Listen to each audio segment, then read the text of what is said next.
Əmək və Əhalinin Sosial Müdafiəsi Nazirliyi tərəfindən 200-ə yaxın dəyişikliklərin edilməsi ilə bağlı qanunvericiliyi yerəcədə əmək məcəlləsinə təkliflər hazırlanıb və nəzərə alsaq ki, bunların bir qismi məcəlləyə edilən təkliflərdir, bir qismi isə yeni qanun və axtların qəbul edilməsidir. Yeni qanunlardan biri də məhz qeyri-dövlət, yəni özəl pensiya fondlarının yaradılması ilə bağlıdır.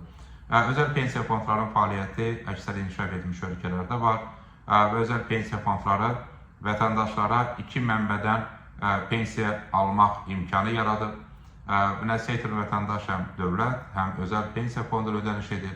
Bu da imkan verir ki, vətəndaşımızın pensiya yaşı tamam olan zaman yalnız dövlətdən deyil, həm də özəl pensiya fondundan pensiya almaq imkanına malik olsun. Məsələn, əgər vətəndaşımızın dövlətdən, yəni dövlət pensiya fondundan aldığı pensiya məbləği 600 manatdırsa, onun yığımlarının əsasında özəl pensiya fondundan 300 manat əlavə pensiya ala bilər. Bu halda vətəndaşımızın pensiya məbləği 600 manat deyil, 900 manat olur və nəticədə iki mənbədən pensiya almaq vətəndaşımızın pensiya məbləğinin artmasına gətirib çıxarır. Bu baxımdan özəl pensiya fondları vətəndaşımız üçün pensiya məbləğlərini artırmaq baxımından vacibdir. Çünki balda vətəndaşımız aylıq olaraq müəyyən vəsait ödəməklə pensiya yaşı tamam olanda daha çox pensiya almaq imkanına malik olur.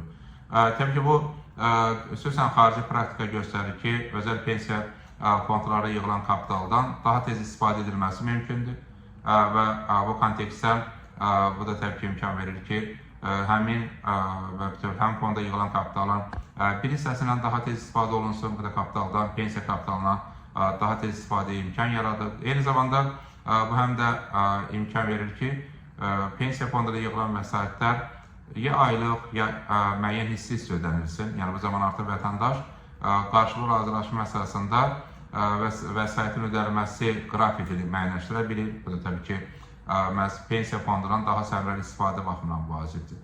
Təbii ki, özəl pensiya fondlarının etibarlığı çox vacibdir, çünki vəsaitlər manatla yığılır. Ona görə biz də təklif edirik ki, bu fondların yaradılması zaman həm fondda yığılan vəsaitin indeksləşdirilməsi, həm valyuta risklərinin sığortalanması ilə bağlı mexanizm hazırlansın, təbii ki, belə bir mexanizm hazırlanması təqdim olunması, həm də fondlara inamın formalaşması və daha çox vətəndaşımızın bu pensiya fondlarından istifadəsinə imkan yaradılır. Bütövlükdə, özəl pensiya fondlarının yaradılması vətəndaşlarımız üçün pensiya almaq baxımından yeni bir imkandır. Bu iki mənbədən vətəndaşlarımızın pensiya almasına imkan yaradacaq və eyni zamanda bu təbii ki, vətəndaşlarımızın iki mənbədən pensiya aldığı üçün pensiya məbləğlərinin artmasına gətirib çıxaracaq ki, nəticə etibarı da təbii ki, vətəndaşlarımızın pensiya yaşında sosial təminatının daha da yaxşılaşdırılmasına xidmət edəcək.